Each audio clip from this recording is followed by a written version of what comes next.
विघ्नहर्ता श्री गणेश, श्री गणेश, श्री गणेश।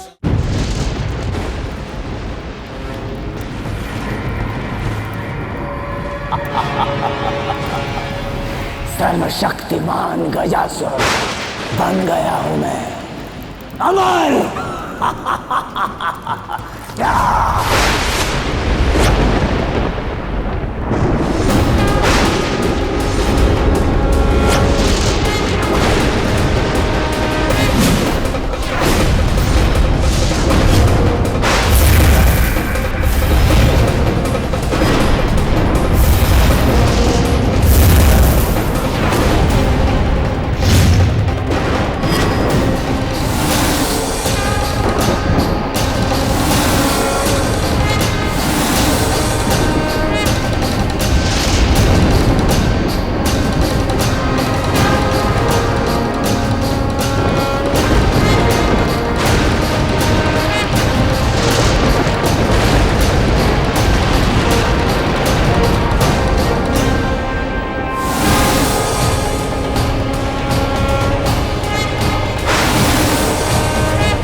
हे महाशक्ति, कृपया शांत हो जाइए।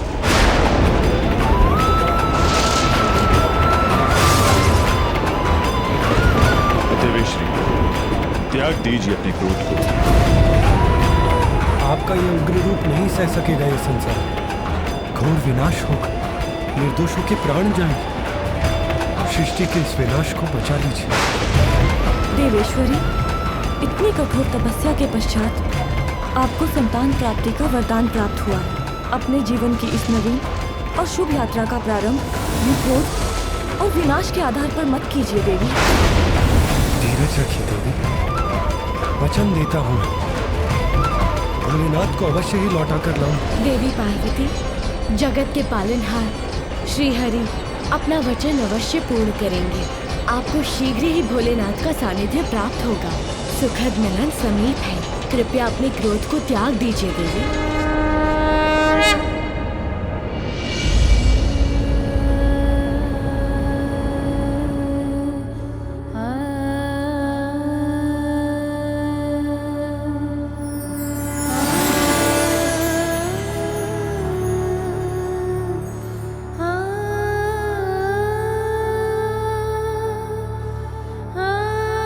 ये लीजिए देवी पार्वती, इस लेप से मंगल स्नान कीजिए और श्रृंगार कर अपने स्वामी की प्रतीक्षा कीजिए।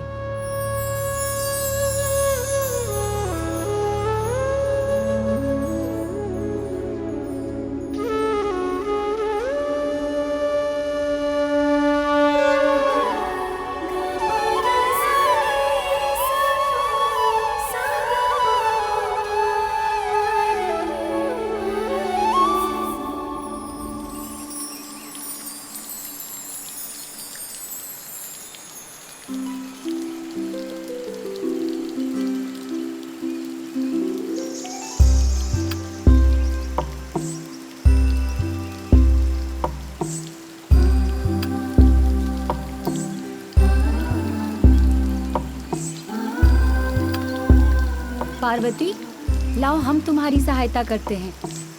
हाँ सखी, तुम चिंता मत करो। नहीं सखियों, आज मैं एकांत में ही स्नान करना चाहती हूँ।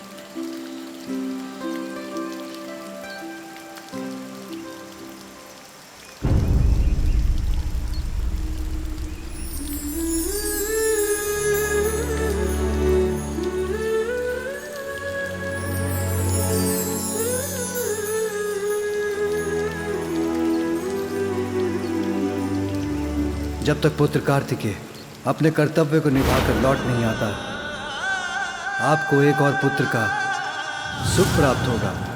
पिताश्री, आप मुझे भी एक वचन दीजिए कि मेरा अनुज मेरी ही भांति होगा, हम सभी को हर्षित करेगा।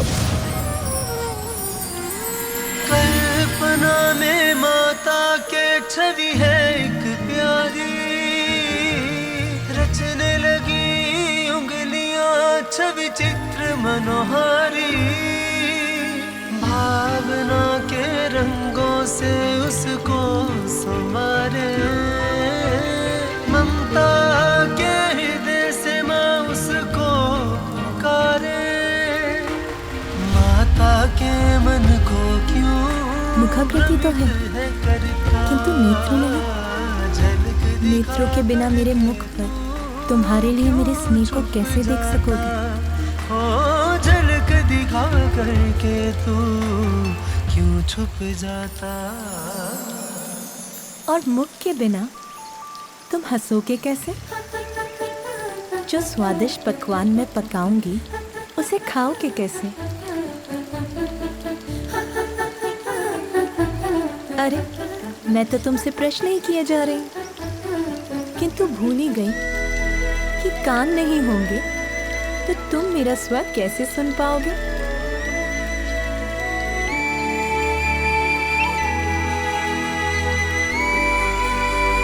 ये तुम्हारी नाक, हृदय नहीं होगा तो मेरे मन में तुम्हारे लिए अपार स्नेह को कैसे जान पाओगे? किंतु हृदय के लिए तो तन चाहिए। भुजाओं के बिना मेरा स्पर्श कैसे करोगे तुम? और पाँव के बिना मेरे बुलाने पर दौड़ के कैसे आओगे?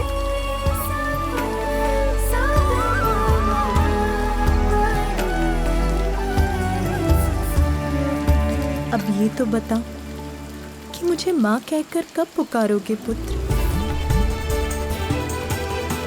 प्रभु, मुझे एक ऐसी संतान का वरदान दीजिए जो ब्रह्मदेव की तरह ज्ञानी, आप ही की तरह तेजस्वी और निपुण, और मेरे स्वामी महादेव के समान निर्मल और स्नेही हो, अर्थात त्रिमूर्ति के समस्त गुण हो उसमें। तथास्तु। वो मेरा पुत्र होगा, शुभता का प्रतीक। मैं अधीरता से तुम्हारी प्रतीक्षा कर रही हूँ पुत्र। कब आओगे इस संसार में तुम?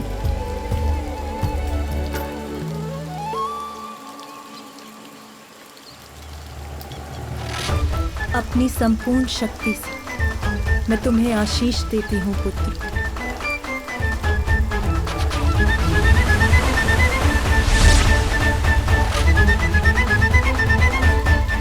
अब तुम यहीं विश्राम करो, मैं अभी आई।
सिद्धिदासी संकट को भैरी विघ्न विनाशन मंगल मूल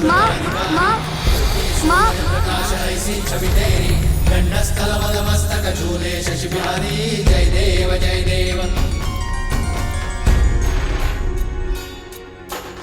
माँ माँ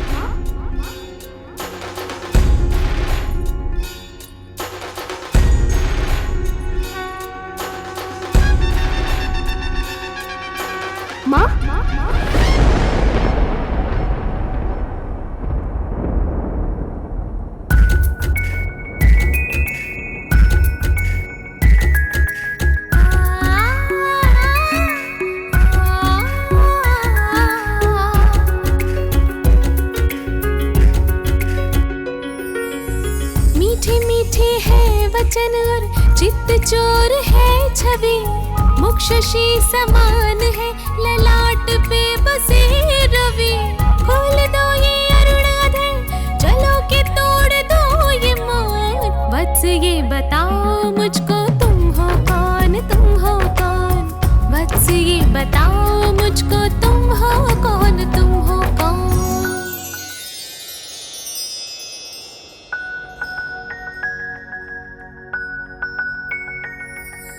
तेरा ही मैं अंश हूँ, तेरा ही स्वरूप हूँ। तेज तेरे भाल का मैं तेरे मुख की धूप हूँ। तू है रचना कामिनी, मैं हूँ तेरी अनुकृति। तुझसे पा रहा हूँ माता ममता की अनुभूति।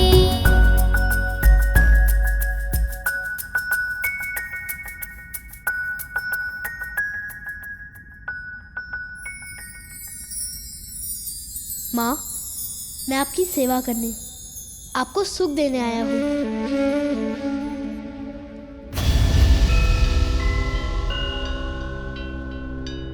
आपकी संतान मात्र आपके लिए ही नहीं, वो तो समस्त जगत के लिए उपहार स्वरूप होगा। उमा, हमारे पुत्र को शीघ्र ही प्रस्थान करना होगा।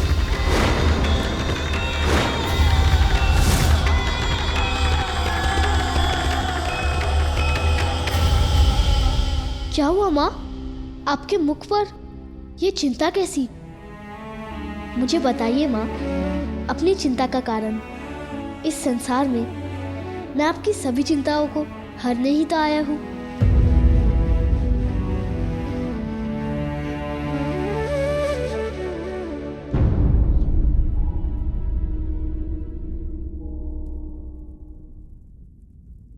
रहने दो पुत्र, अपनी इस माँ का दुख जानकर तुम क्या करोगे?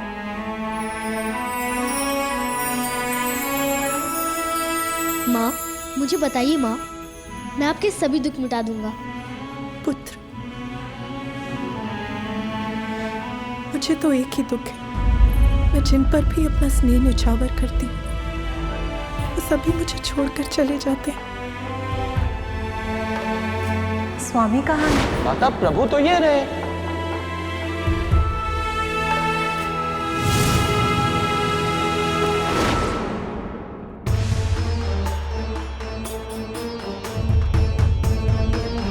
अपने अपने दायित्व निभाने में व्यस्त हो जाते हैं। तुम भी मुझे छोड़ के चले जाओगे, मैं फिर दुखी हो जाऊंगी।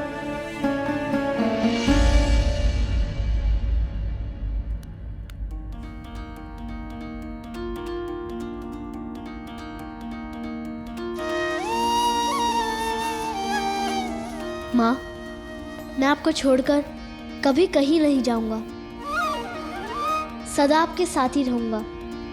मैं ये वचन देता हूँ।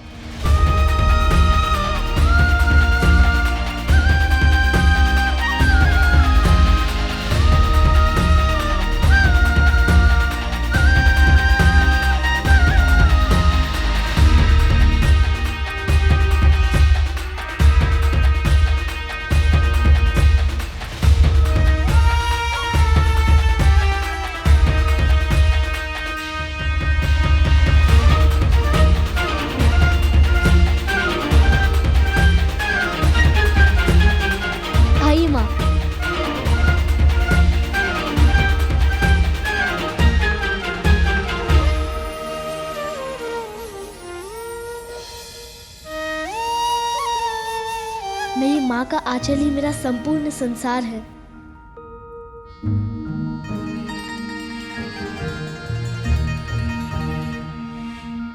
आओ,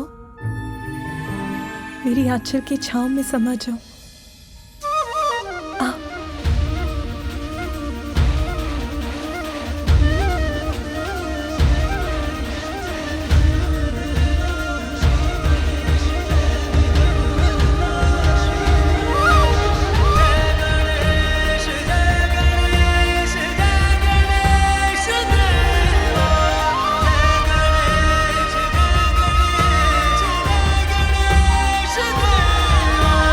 जय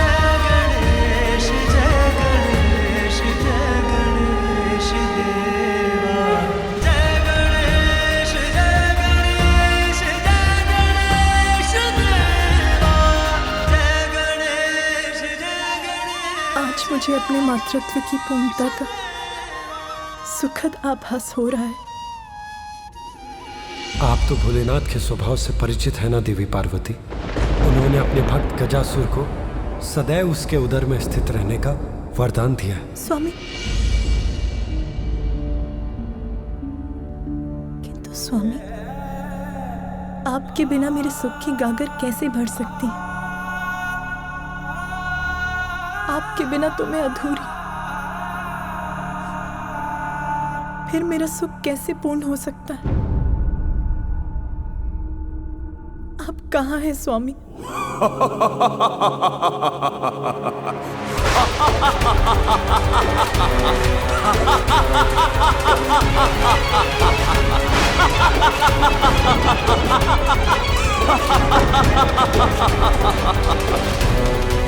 विश्व विजेता महिषासुर पुत्र गजासुर हूं मैं।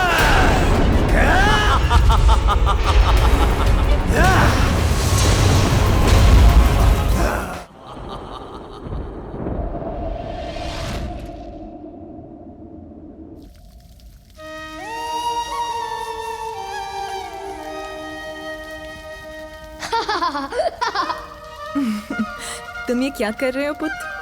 अभी बताता हूँ माँ। माँ, वैसे तो मेरी माँ का सौंदर्य समस्त संसार में अपूर्व है, किंतु यदि आप अपने केश में ये फूल जड़ लें तो आपकी सुंदरता और भी बढ़ जाएगी।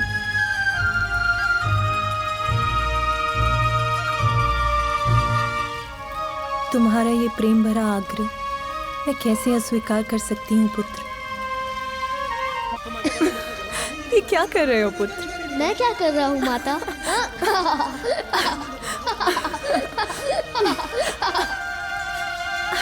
ये लीजिए।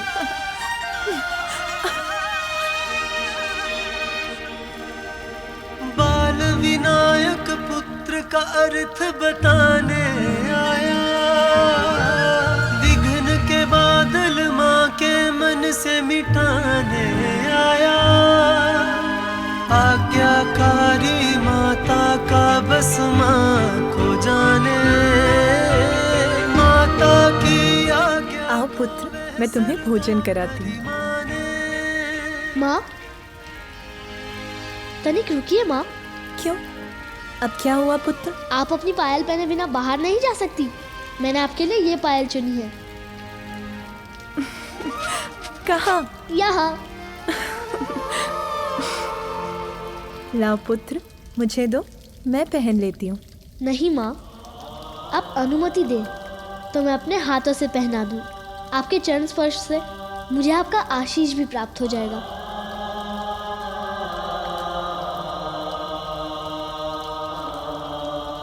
धन्यवाद माँ। प्रथम देवा श्री गणेश जय, विघ्न हरता श्री गणेश जय। प्रथम देवा श्री गणेश जय, विघ्न हरता श्री गणेश। जय गणेश जय गणेश। आयुष्मान भव पुत्र। देवराज इंद्र, सर्वत्र संहार किया है मैंने, सब पर विजय प्राप्त की है, और जो सत्य संपूर्ण संसार में उजागर हो चुका है उसे तुम भी स्वीकार करो। अपने मुख से कह दो, कौन है त्रिलोक का अधिपति?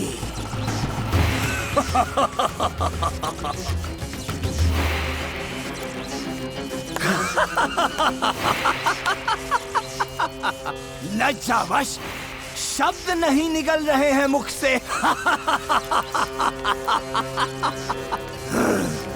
मैं बताता हूँ, मैं हूँ गजासुर, त्रिलोक का अधिपति।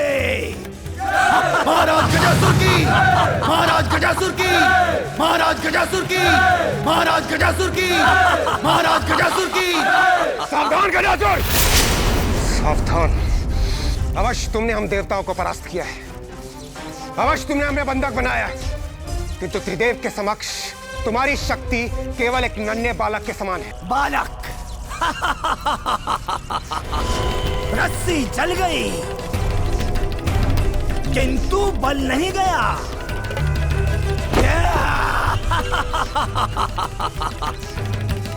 त्रिदेव, कहाँ है त्रिदेव? बताओ। इतने ही शक्तिशाली हैं, तो तुम देवताओं को मुक्त कराने यहाँ क्यों नहीं आए? सत्य तो यह है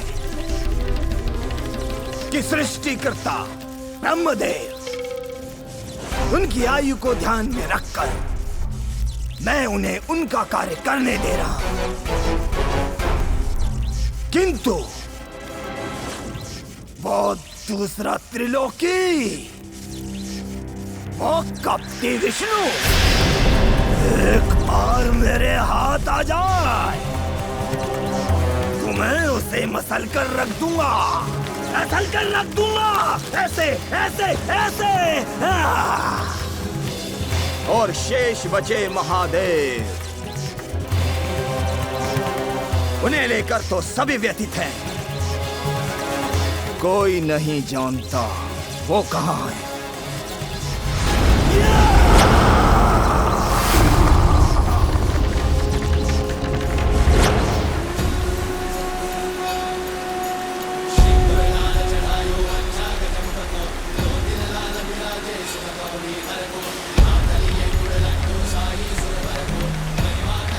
मैं आ गया हूँ सबकी विघ्न हरने।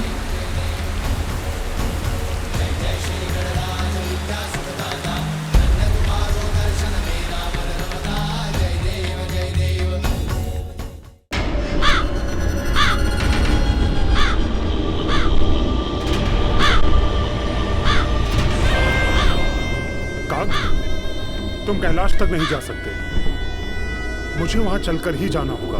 देवी पार्वती नंदन को बस एक झलक देखकर शीघ्र ही लौटूंगा। स्वामी शनिदेव, ऐसा कुछ भी मत कीजिए जिससे देवी पार्वती के पुत्र के जीवन पर कोई संकट आए। अपनी दृष्टि से उसे दूर रखिए। समस्त देवलोक आनंद पा रहा है उसे देखकर, केवल आप ही वंचित रह गए उसे ना देखकर। मेरी मात्र एक छोटी सी झलक पा लेने से उस दिव्य बालक को भला क्या क्षति पहुंच सकती है?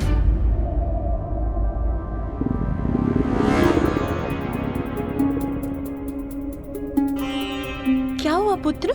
पता नहीं माँ, अचानक मेरे उदर में हलचल हो रही है।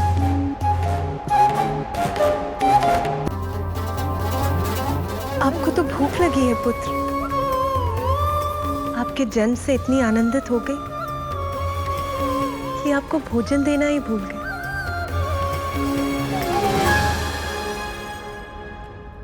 देवी कामधेनु,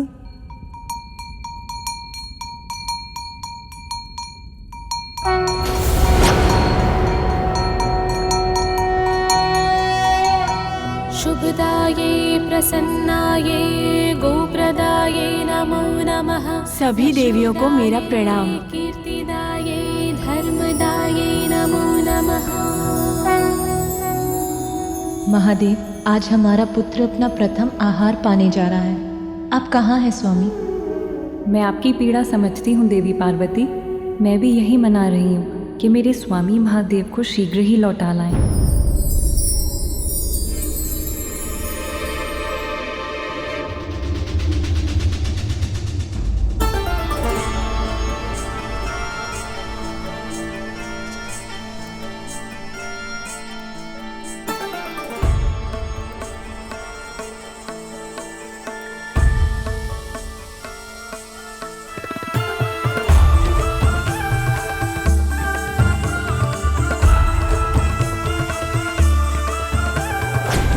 प्रभु भोलेनाथ, इन पापी अधर्मी असुरों के मध्य रहने को बाध्य हैं।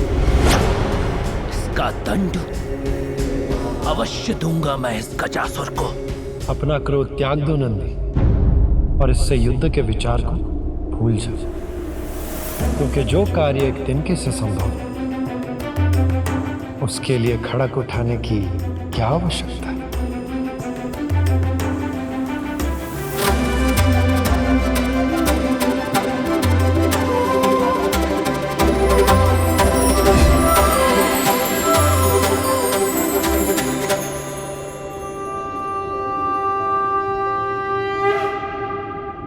श्रीहरि ने ये कैसा वेश धारण कर लिया?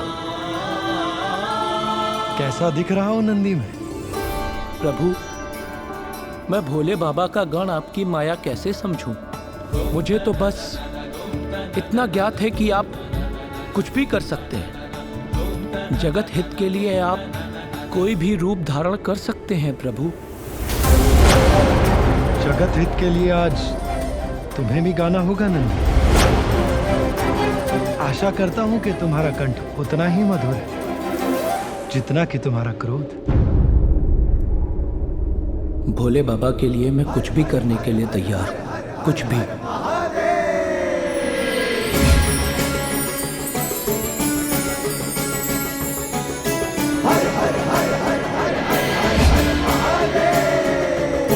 धन्य है आप प्रभु और धन्य है आपकी माया। भोले बाबा, आप शीघ्र लौट आइए, नहीं तो आपके मित्र विष्णुदेव न जाने मुझसे क्या क्या करवा ले। विष्णुदेव, नंदी के विपरीत कला तो मेरे कड़ कड़ में बसती है।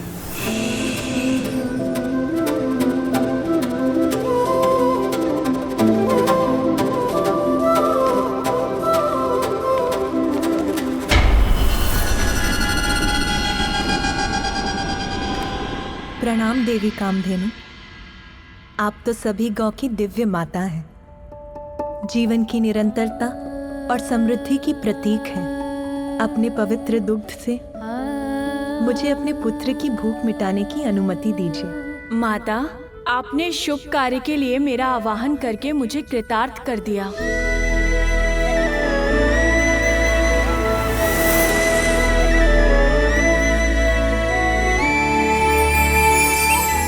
माँ, चलिए ना। हाँ हाँ चलो।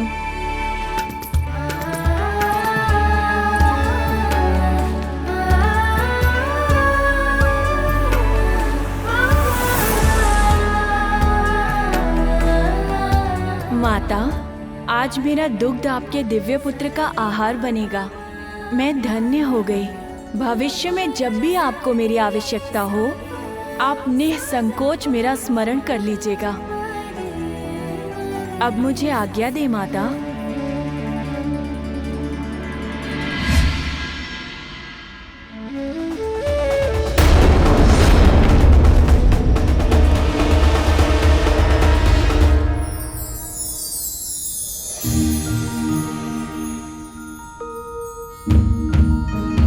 प्रतीत होता है पुत्र प्रेम में इतना रम गई देवी पार्वती कि ये भी भूल गई कि हम सब भी यहाँ हैं। पर इसमें उनका दोष नहीं। पुत्र प्रेम में माँ का रमना तो स्वाभाविक है। मेरे विचार से अब हमें इन दोनों को यहाँ पर एकाकी ही छोड़ देना चाहिए। आह, कितना पावन, कितना उजला, मीठी सुगंध वाला ये दुग्ध अवश्य अत्यंत स्वादिष्ट भी होगा।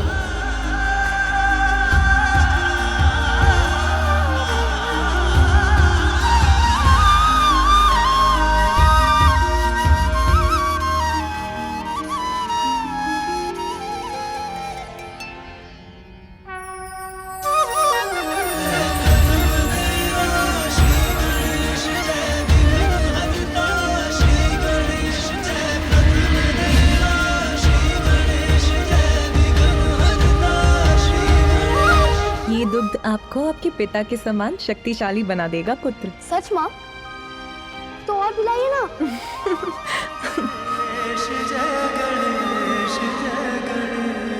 शीघ्र आपकी भेंट आपके पिता से होगी।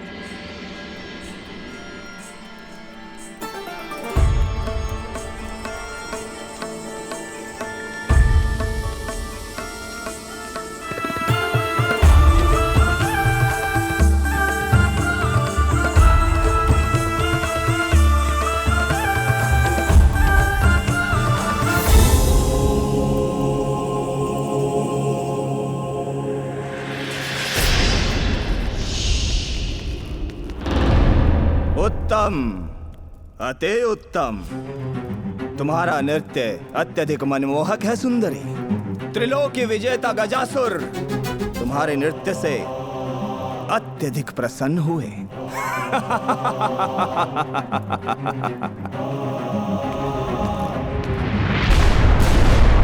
मदिरा।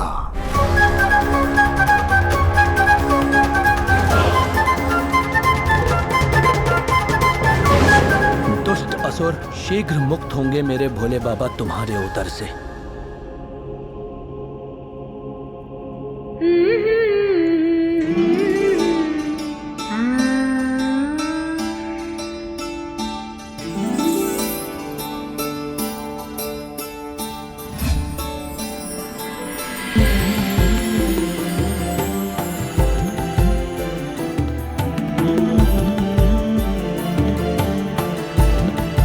देवी रोहिणी,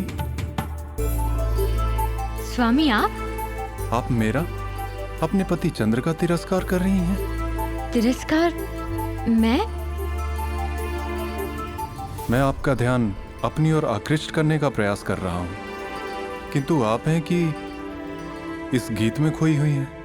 स्वामी, अपार सौंदर्य के धनी बालक ने मुझे मंत्र मुक्त कर दिया है।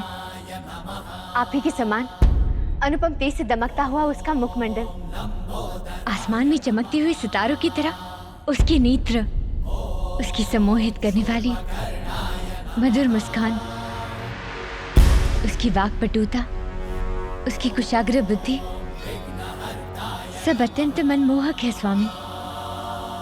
किंतु देवी, ये अद्भुत बालक है कौन?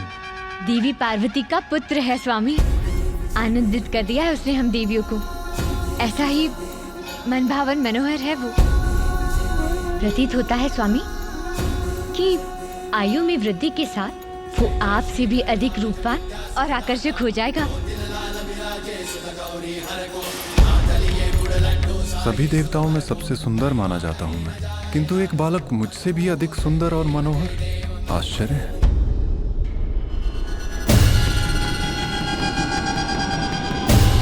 संध्या हो चुकी है। मुझे थोड़ी प्रतीक्षा करके रात्रि के अंधकार में छिपकर वहां जाना चाहिए, ताकि कोई मुझे देख ना सके। रुको!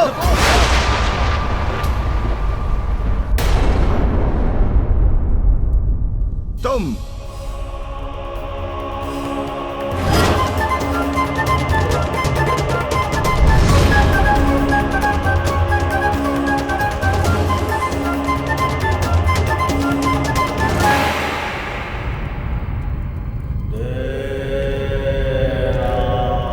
मेरी दृष्टि से कुछ भी नहीं छिपा है। मुझे सब ज्ञात है कि तुम कौन हो।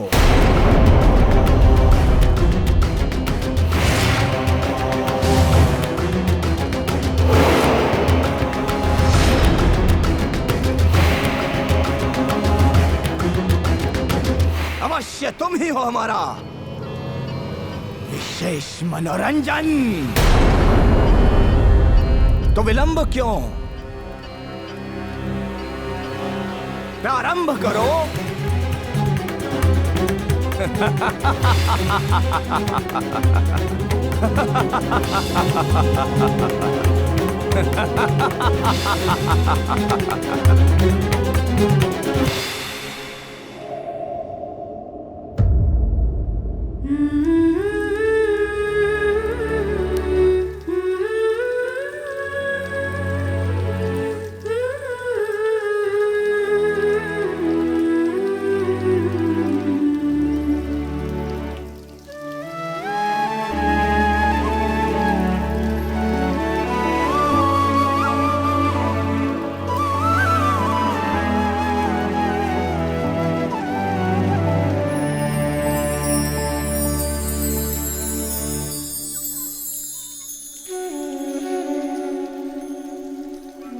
ये प्रकाश कहाँ से उत्पन्न हो रहा है? ओह, तो ये चंद्रदेव है। उचित था देवी रोहिणी का कथन। एक बालक का इतना दिव्य आकर्षक स्वरूप तो मैंने भी नहीं देखा।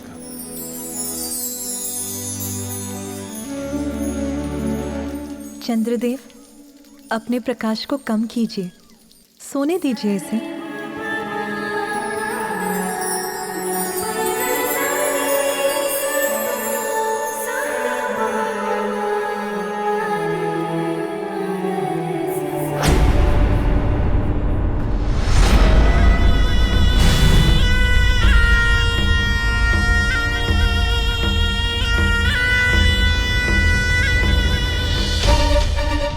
प्रकार बिना अनुमति के भवन में मेरा प्रवेश तो अनुचित होगा। कदाचित मुझे पीछे से छिपकर जाना चाहिए और कक्ष में जाकर ढूंढना चाहिए माता पार्वती के पुत्र को।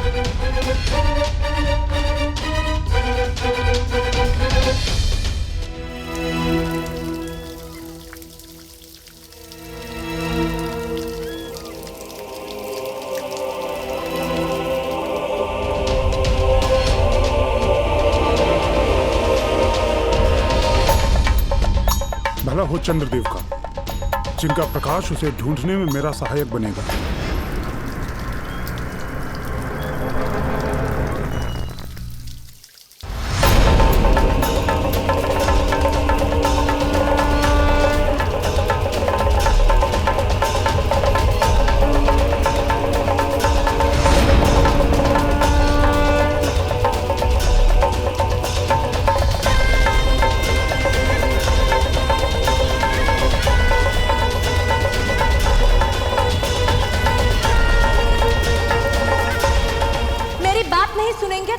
श्राप देती हूँ, मेरे सिवा जिस पर भी आपकी दृष्टि पड़ेगी दुर्भाग्य और विपत्ति से घिरकर उसके जीवन का विनाश होगा। कदाचित यह संकेत है, मुझे और आगे नहीं बढ़ना चाहिए। मेरी दृष्टि से उसका अनिष्ट हुआ तो मैं अपने आप को कभी क्षमा नहीं कर सकूंगा। चलो, अपने हृदय को तो मना भी लूंगा, किंतु माता पार्वती के कोप से कैसे बचूंगा? कदाचित मैं व्यर्थ ही इतनी चिंता कर रहा हूं। दूर से बस एक झलक भर देखकर अपनी दृष्टि फेर लूंगा, बालक के निकट तक जाऊंगा ही नहीं। ऐसे देखूं उसे, उसका मुख तो माता पार्वती के आंचल से छिपा हुआ है। संभव है यही उचित हो। मेरी दृष्टि इस बालक को संकट में ही डालती। कदाचित नियति को भी यही स्वीकार है।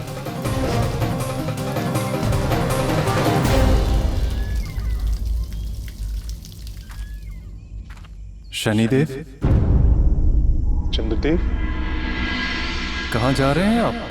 अभी तो आपने उस बालक को ठीक से देखा भी नहीं। मैंने प्रयास तो किया चंद्रदेव, किंतु वो बालक अभी निद्रा में है। उसका मुख देवी पार्वती के आंचल से ढका हुआ है। उसे देखने के लिए उसकी निद्रा में विघ्न डालना तो उचित नहीं होगा। और वैसे भी मेरी दृष्टि तो अशुभ है। मेरी दृष्टि का दुष्परिणाम सर्वविदित है।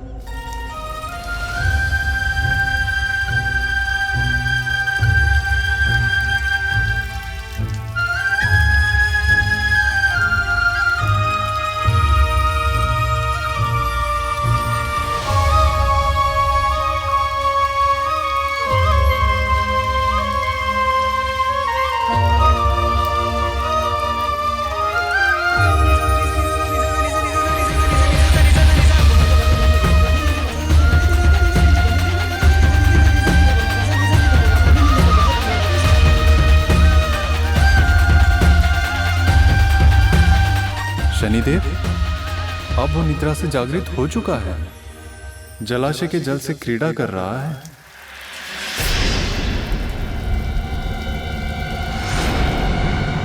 आप यही चाहते हैं ना कि आपकी दृष्टि उस बालक पर ना पड़े? तो मेरा प्रकाश जलाशय में उसका प्रतिबिंब उत्पन्न कर देगा। आप उसे ही देख लीजिए। इससे वो बालक आपकी दृष्टि से भी सुरक्षित रहेगा। क्षणिक देख के घुमा लीजिएगा अपनी दृष्टि। इसमें कहाँ घूमने वाली है सृष्टि? धन्यवाद चंद्रदेव, आपका यह सुझाव उचित है। उसका प्रतिबिंब देखने में तो मुझे कोई दुविधा नहीं होगी।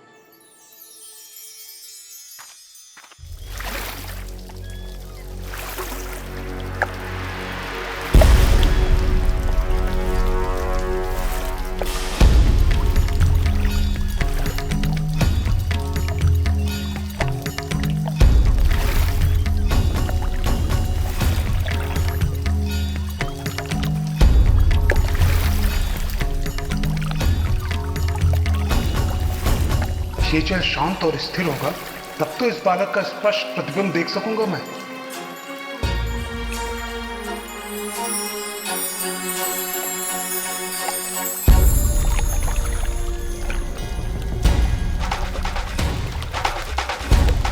हाँ, अब उचित है।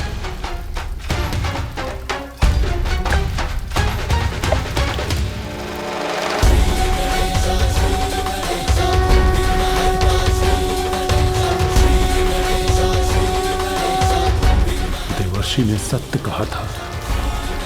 कितना मनोरम रूप है इस दिव्य बालक का, इतनी मनोहर मुस्कान, मोतियों के समान चमकते दंत, नभ के तारों से टिमटिमाते उसके निर्मल नेत्र।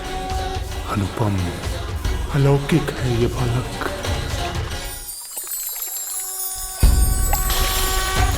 इसके अद्भुत रूप की एक झलक तो प्राप्त हो गई। कितना अनोखा दिव्य रूप है बालक का।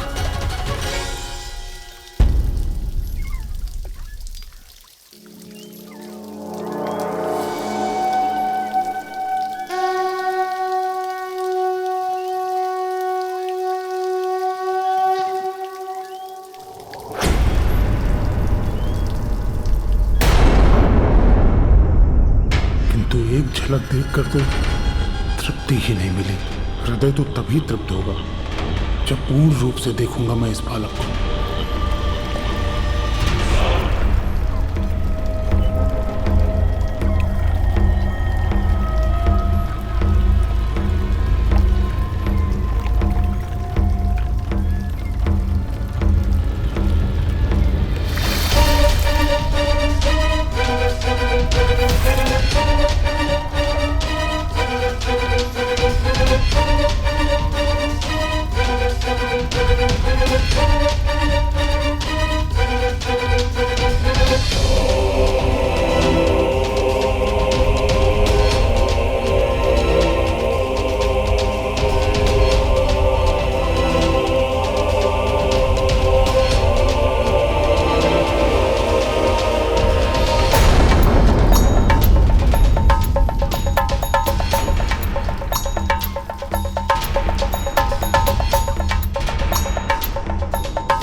ये कैसा अनर्थ कर बैठा मैं।